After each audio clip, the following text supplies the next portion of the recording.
Yes, alright, bana mambo vipi? And of course utakuwa uko poa. Mimi naitwa Hesen the Max and this is CK Media. Kama ndo kwanza una join, basi make sure umesubscribe YouTube channel yetu ili kuwa kwanza kupata notification. Lakini pia make sure umetufollow kupitia Instagram, TikTok pamoja na X ili uwe wa kwanza kupata notification. Pembeni yangu leo kwa heshima niko na Biti Msumi, lakini pia niko na sitambulishi, atajitambulisha mwenyewe. Ila Biti Msumi mnamjua, heshima yako.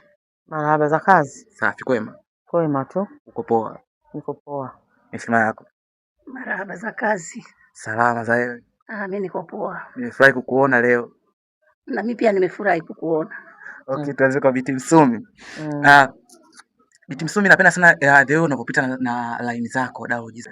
Ni director alitaka vile iwe vile upite na line kwa namna ile, au ni wewe tu kama msanii uliamua tu kujiongeza ili uweze ku roll? Director mwenyewe ndivyo anavyotaka vile, lakini pia nakuwa naongezaga na ya kwangu kidogo. Una karakta ngumu by the way, katika msimu huu wa pili mapokeo ya mashabiki kwa mara ya kwanza walivyokuona kwa karakta ambayo ulikuwa unaigiza walipokea vipi? Kwa sababu hatukuzoea kukuona huko. Walipokea vizuri kwa kazi ambayo ninayoifanya. Lakini kuna wengine pia walichukia kutokana na karakta niliyoveshwa. Inakupaga ugumu sometimes kujiexplain kwa watu kutokana na karakta ambao unaigiza kwenye maisha ya kawaida, sasa ukitoka kwenye Kombolela? Inanipa ugumu, inafikia hatua mpaka navaa nikabu kama hivi. Yaani siwezi nikatembea tu hivi hivi. Kwa sababu nikitembea kwa mfano kama sijavaa nikabu ni shida kwa jamii. Yaani ni tabu. Wengine wananiita mchawi, wengine ambao tunataka nyoka, wengine sio. Yaani kuna mwingine anakuambia kabisa mimi sikupendi kweli kwa kazi ambayo unayoifanya. Yaani kuna wengine wanachukulia ni kweli. Umeona kumbe maskini ya Mungu mimi naiga jamani.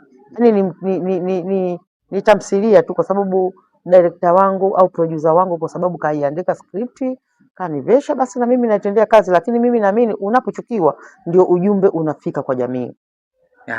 Swali ambalo linafuata kwamba baada ya kukutana na hizo comment, wewe kwa upande wako kama msanii sasa, ni kitu gani ambacho huwa kinakuja kichwani mwako kwa haraka haraka baada ya kukutana na comment ambazo zinakuwa si nzuri? Mimi kwangu naona ni kawaida tu kwa kweli, kwa sababu siwachukii. Umeona siwachukii kwa sababu ndio mashabiki na ndio jamii ambayo inayotuzunguka kila mahala ninakopita. Mimi kwangu ni kawaida sana, kwa sababu huwezi kumchukia mshabiki eti kwa sababu anakuchukia au umseme maneno ya ovyo.